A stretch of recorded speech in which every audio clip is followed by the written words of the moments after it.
Assalamualaikum warahmatullahi taala wabarakatuh. Halo pemirsa, Waalaikumsalam jumpa lagi dengan warahmatullahi kita di Symposium Today.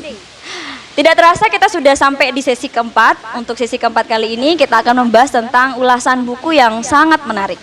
Nah, tentunya ulasan buku yang kita bahas kali ini adalah tentang Perempuan di Titik Nol karyanya Nawal El Saadawi. Tentunya teman-teman tahu bahwa buku ini sangat kalau kita tahu ini sangat kontroversial sekali dan sangat menarik sekali karena berkaitan dengan perempuan dan isu-isu perempuan yang kita lihat merupakan sesuatu isu yang aktual saat ini. Nah, untuk mengulas buku ini kita sudah mengundang salah satu perempuan yang luar biasa. Dia sudah banyak mengulas tentang buku. Salah satunya sudah kita undang pada sesi ketiga kemarin. Di samping kanan saya Kak Risti Fauziah. Halo Kak Risti, apa kabar? Halo Mbak, baik. Kabar Mbak gimana? Alhamdulillah baik-baik saja. Alhamdulillah baik. Ketemu lagi Kak dengan di Symposium Today. Semoga tidak bosan ya dengan Symposium Today. Ya, terima kasih undangannya. Sama-sama. Nah, kali ini kita akan membahas tentang Perempuan di Titik Nol karya Nawal El Saadawi. Selama kita mencari buku-buku tentang perempuan, ini merupakan salah satu buku yang menarik untuk dikaji. Menurut Kak Risti, apa sisi menarik dari buku ini? Karena buku ini tentang perempuan. Nah, banyak sekali buku tentang perempuan Kak. Nah, kenapa ini menjadi salah satu yang cukup kontroversial? Karena buku ini dikarang oleh Nawal. Lalu apa istimewanya Nawal El Saadawi? Kenapa kita harus membaca buku ini? Kita harus tahu tentang buku ini. Terutama kenapa Symposium Today harus mengambil buku ini sebagai buku yang diulas di Symposium Today. Nah, sisi menarik dari buku ini Kak? Karena Nawal merasakan sekali tentang budaya patriarki yang ada di Mesir kala itu. Merasakan langsung gitu loh Mbak. Apa yang terjadi pada perempuan-perempuan yang ada di Mesir kala itu. Terus juga Nawal penulis banyak menulis tentang perempuan, tidak hanya Perempuan di Titik Nol. Salah satunya tuh Jatuhnya Sang Imam, terus The Circle Song. Banyak kan bukunya. Kita bisa dapat di Ipusnas ataupun di beberapa toko buku terdekat. Dari beberapa karya Nawal El Saadawi, apakah Kita bahas ini? ya yang kita bahas ini ya, kita tentang Perempuan di Titik Nol.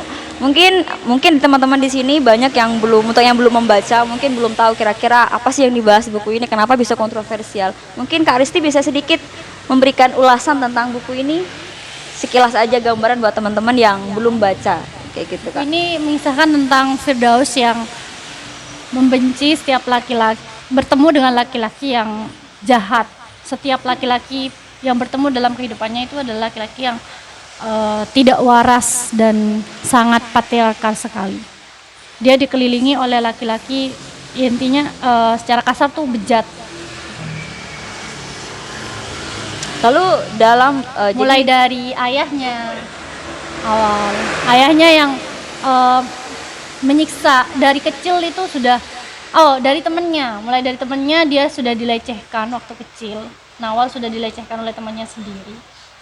Terus dia juga melihat ayahnya sendiri melakukan kekerasan terhadap ibunya.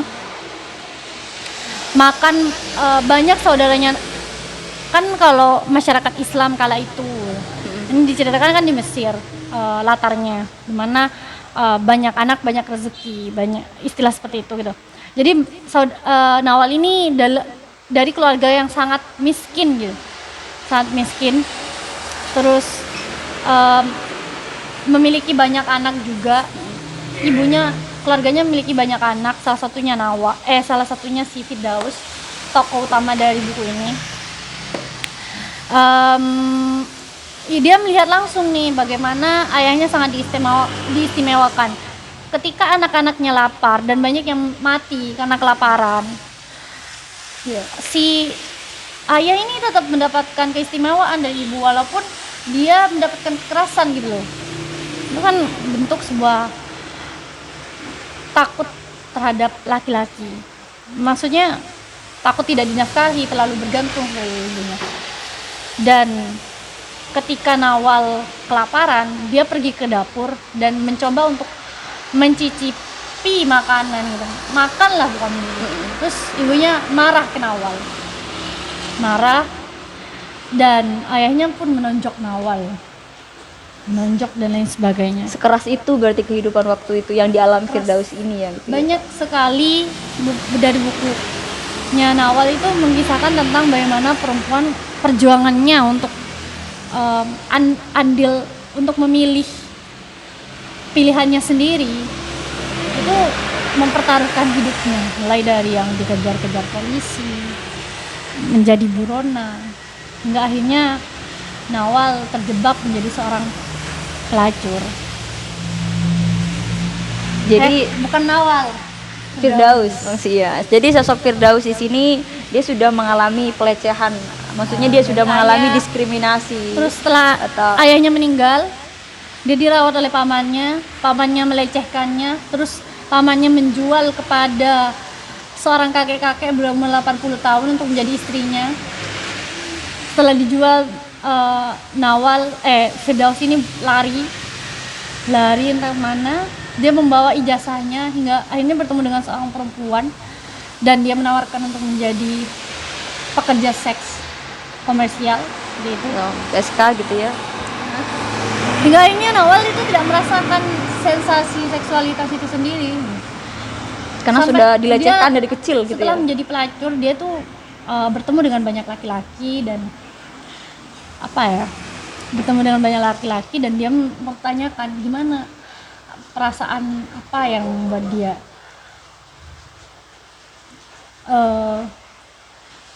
ada satu laki-laki yang membuat Nawal itu Firdaus maksudnya gitu ya. Firdaus tersentuh gitu. Apakah kamu tidak sakit gitu melawan hal ini? Biasanya kan tentang sakit itu kan tentang kenikmatan ya.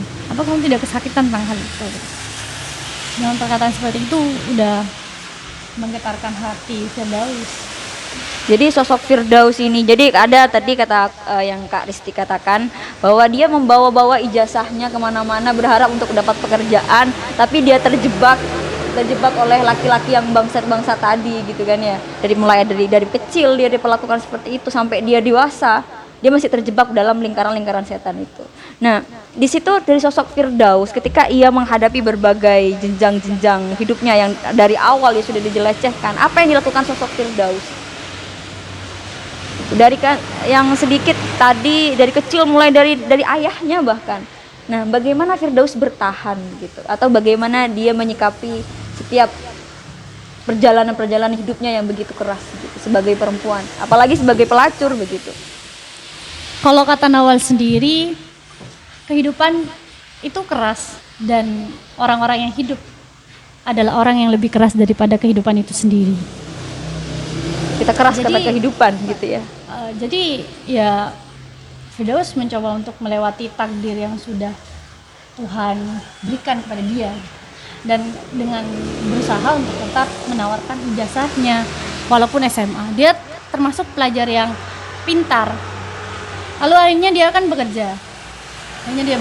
Setelah lepas dari hal tersebut, tapi dengan konsekuensi kan. Tidak mudah untuk lepas dari pekerjaan komersial, seks komersial tersebut. Harus ada konsekuensi dan resiko yang jadi high risk high return. Jadi selama dia bekerja dia juga masih berkecimpung di dunia enggak, itu, dunia tapi resiko yang diambil itu sangat ketat. Saya tidak mau spoiler. Spoiler, nggak apa-apa. Kita memang mengulas supaya nanti teman-teman kalau kita tahu takutnya gambaran tentang mereka ini tidak mau membaca malah. Nggak apa-apa, asalkan nonton Simposium Today. Nah, begini tadi sosok Firdaus dari mengalami pelecehan tadi, bagaimana sosok Firdaus ini memandang sosok laki-laki atau karena yang ia temui itu semuanya adalah laki-laki yang dianggap bejat. Pada akhirnya dia juga melihat seseorang yang dianggap baik. Nah, bagaimana ia memandang Nah, bagaimana sosok laki-laki di mata Firdaus? Karena sekilas saya sedikit baca pengantarnya tadi, ia melihat bahwa ia sempat meludahi setiap ada laki-laki di gambar yang ada di tiap-tiap kabar atau koran begitu. Nah, seperti apa sosok Firdaus ini melihat tentang laki-laki? Setelah hal itu kan dia bekerja, terus dia bertemu dengan laki-laki, tapi ternyata laki-laki ini tidak Firdaus ini kan sudah jatuh cinta terhadap laki-laki tersebut, tapi ternyata dia yang diinginkan si laki-laki ini hanya seks dari Firdaus, di mana dia menginginkan kenikmatan dari Firdaus tapi tidak usah bayar. Enggak, ini kan ada kata-kata kita adalah sosok yang lain gitu, entah itu suamimu, rekanmu, ayahmu dan lain sebagainya. Itu kita cuma pekerja seks dalam bentuk yang lain, entah itu berstatus istri ataupun pelacur.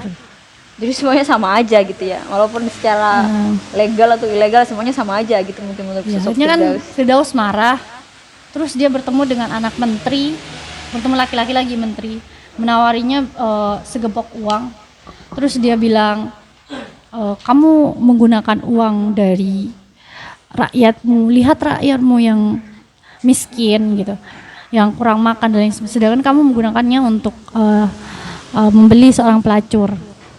Nah, ini kan karena kata-kata Firdaus tersebut, Firdaus dicekik, ya, mendapat ancaman secara fisik gitu. Dan akhirnya Firdaus untuk membela dirinya, dia menikam anak menteri tersebut. Sampai mati. Dia mati. Akhirnya dia dipenjara dan dihukum mati. Makanya dia tidak mau ada pembelaan dari siapapun. Dia ini adalah dosa saya akan menanggung setiap dosa yang sudah saya lakukan. Luar biasa. Enggak, ini kan Firdaus tidak berbicara apa-apa dan dia meludahi yang sudah Mbak katakan tadi. Apakah di buku itu, karena kan kalau kita tahu bahwa PSK atau pekerja seks komersial banyak sekali yang mungkin tidak terungkap, mungkin di pelosok-pelosok atau dimanapun itu pasti ada begitu. Nah, melihat dari sosok Firdaus, bagaimana ia menghadapi stigma tentang dirinya bahwa ia seorang pelacur yang mungkin dari perspektif orang lain itu merupakan sesuatu yang tidak terhormat seperti itu. Nah, bagaimana sosok Firdaus menghadapi stigma-stigma seperti itu, Kak? Karena kan mungkin ini tidak hanya terjadi di Mesir, bahkan di seluruh belahan dunia ini terjadi begitu kepada perempuan. Tentu saja Firdaus mendapatkan stigma ya. Iya, bagaimana itu ia bertahan dan ya mau bagaimana lagi, itu sudah menjadi takdir hidupnya, dan Firdaus melakukan hal tersebut itu untuk membuka topeng laki-laki gitu. Topeng laki-laki yang laki-laki ini temuin oleh seorang pelacur itu kan banyak, contohnya menteri, dewan, ahli agama dan lain sebagainya. Dia di hadapan seks itu sama saja gitu. Oh, gitu ya. Dan dia mencoba untuk membuka topeng-topeng tersebut. Bagaimana ini loh laki-laki yang kalian anggap sangat superior, sangat misoginis kala itu, tapi di hadapan seks mereka takluk. Jadi semuanya kalau dari sosok Firdaus udah cerita ini bahwa ia melihat bahwa semua laki-laki itu sama aja, cuman rupa-rupanya aja yang berbeda begitu ya. Dia kan mencoba untuk membuka topeng masing-masing. Nah, menurut Kak Aristi sendiri di sini, apa dari buku ini yang paling berkesan atau yang menjadi atau yang paling menarik begitu? Dari buku ini kesan dari Kak Aristi sendiri. Atau adakah satu kata-kata atau beberapa kata-kata dari Firdaus yang itu memang menjadi sesuatu yang realita atau menjadi suatu realitas saat ini begitu? Apa ya, Mbak? Coba saya cek dulu. Atau gini aja Kak, mungkin dari menurut Kak Aristi sendiri menilai buku itu seperti apa? Buku ini bagus ya, jadi kan kita tidak perlu menstigma terlalu banyak tentang pelacur. Terus memang kebanyakan itu kalau kita tahu sosok pelacur itu sangat banyak membantu. Salah satunya kemerdekaan kita, dibantu oleh salah satu pelacur. Dalam bukunya Pram yang banyak. Jadi salah satu bukunya ada peran-peran seorang peran penting dalam kepentingan nasional salah satunya. Terus ini kan juga membuka tabir bagaimana kehidupan seorang pelacur, bagaimana keterjebakannya, bagaimana ia berjuang membawa ijazah SMP-nya gitu ya. Dimana tapi dia tidak mendapat kesempatan. Adanya tempat pelacuran kan karena kebutuhan seks dari laki-laki itu sendiri. Tapi yang mendapat stigma justru perempuan gitu ya. Maaf. Nah, kalau itu merupakan sesuatu yang terjadi di Mesir. Kalau Kakak Risti sendiri melihat di Indonesia itu seperti apa? Atau mungkin ada di sekitar kita yang mungkin ada merasakan seperti ini, dan bagaimana seharusnya kita melihat itu? Karena kan dari tadi bentuk Kak Risti bahwa itu kita harusnya merubah bagaimana kita memandang seorang pelacur, bagaimana stigma kita terhadap seorang pelacur. Nah, menurut Kak Risti sendiri, kira-kira cerita ini relevan nggak dengan, atau pernah nggak terjadi di sekitar hidup kita? Karena kan kalau di Mesir mungkin kehidupannya seperti itu. Bagaimana dengan kehidupan di Indonesia? Dengan keadaan sosial di Indonesia? Kita nggak bisa sama ratakan ya. Kalau semuanya di kota-kota besar mungkin ada 2 jenis pelacur ya, yang open BO gitu. Oh, BO ya. Biasanya kan kalau kita lihat di daerah Surabaya mungkin di Jagir, Kembang Kuning, terus Doli, ada beberapa yang memang karena kebutuhan hidup mereka. Karena keterpaksaan ya. Nah, keterpaksaan kebutuhan hajat gitu. Ya, mereka nggak punya keahlian lain selain menjual tubuhnya gitu. Tidak ada ini isu sangat sensitif sekali kalau membahas kayak gini nih. Terus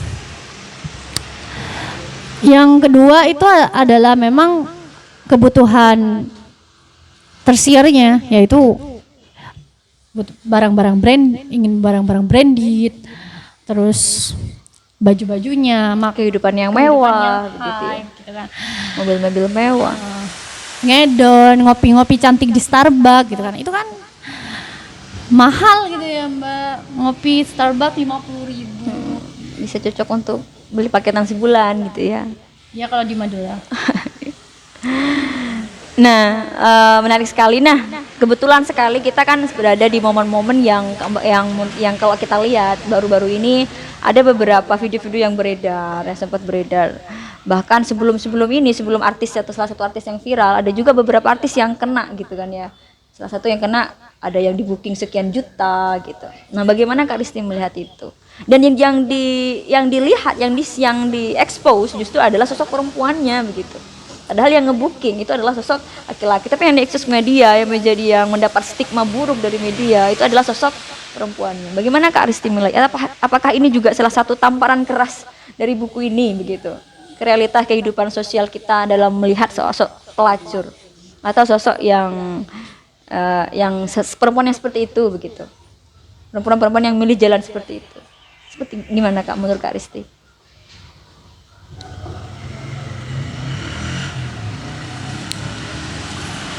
Enggak, pendapat aja sih Kak, santai aja. Pendapat aja sih. Ya, media kita ya perlu untuk diedukasi bagaimana seharusnya penerapan media seperti itu. Malah korbannya yang malah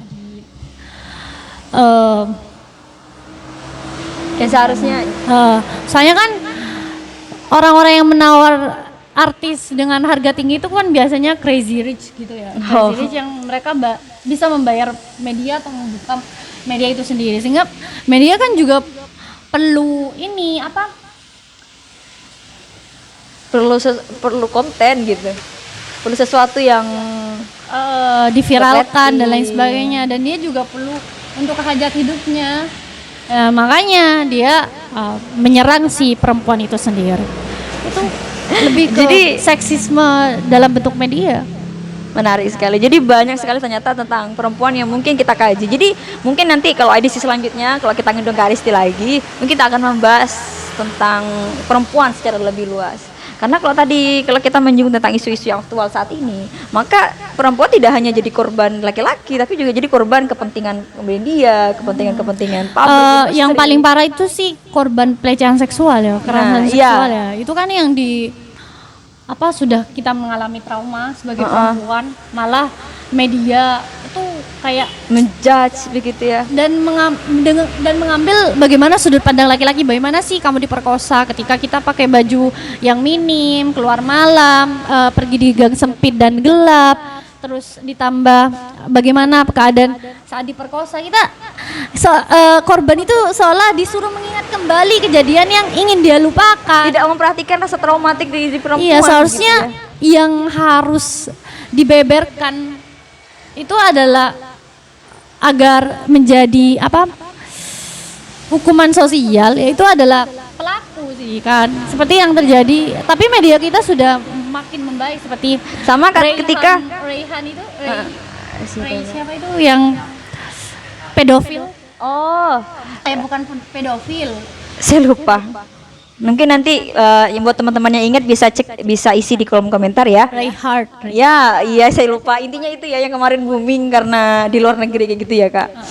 Nah, itu juga yang sebenarnya yang ingin topeng yang ingin dibuka sosok Firdaus kan yang dalam buku ini, sosok laki-laki yang seperti itu gitu. Nah, mungkin tapi kita tidak bisa menjustifikasi mengeneralisasi semua laki-laki seperti nah, itu. iya, cuman ada juga perempuan yang jadi mungkin yang kalau di ceritanya ini di Perempuan di Titik Nol itu semuanya laki-laki yang jahat. membuka topeng Nah. bejat seorang laki-laki. Nah, jadi mungkin kita selaku perempuan yang juga yang merasakan derita perempuan di sana, mungkin kita juga bisa saling merangkul begitu. Dan juga saya melihat bahwa mungkin juga ada peran dari pemerintah juga atau dari kita lingkungan sosial bagaimana kita memberikan kesempatan. Seperti sosok Firdaus yang tadi katanya Kak Risti, dia berusaha untuk mendapat pekerjaan tapi dia selalu dihargai begitu. Kayak pekerja seks menjadi sesuatu yang merupakan bagian dari dirinya gitu ya, Kak. Menarik sekali teman-teman. Mungkin buat teman-teman yang penasaran tentang isi full dari buku ini, silahkan teman-teman baca. Sudah banyak sekali toko-toko buku, banyak sekali juga di aplikasi-aplikasi yang menjual buku-buku online, semuanya banyak sekali. Dan silakan teman-teman baca, dan juga kalau teman-teman bosan baca, silakan disimak terus di Simposium Today. Buat teman-teman yang ingin buku-bukunya diulas, silakan isi di kolom komentar supaya nanti bisa tim dari Simposium Today baca supaya nanti menjadi edisi selanjutnya seperti itu. Nah, terima kasih Kak Risti ya, terima kasih Kak, karena sudah berkenan untuk hadir di Simposium Today. Ini sudah kali keberapa ya Kak? Kedua ya, kali kedua kita mengundang Kak Risti Simposium Today. Sekali lagi terima kasih Kak Risti. Mungkin itu saja Simposium Today kali ini tentang ulasan buku Perempuan di Titik Nol karya Nawal El Sadawi. Saya mau undur diri, sampai ketemu di Simposium Today edisi berikutnya. Assalamualaikum warahmatullahi taala wabarakatuh. Waalaikumsalam.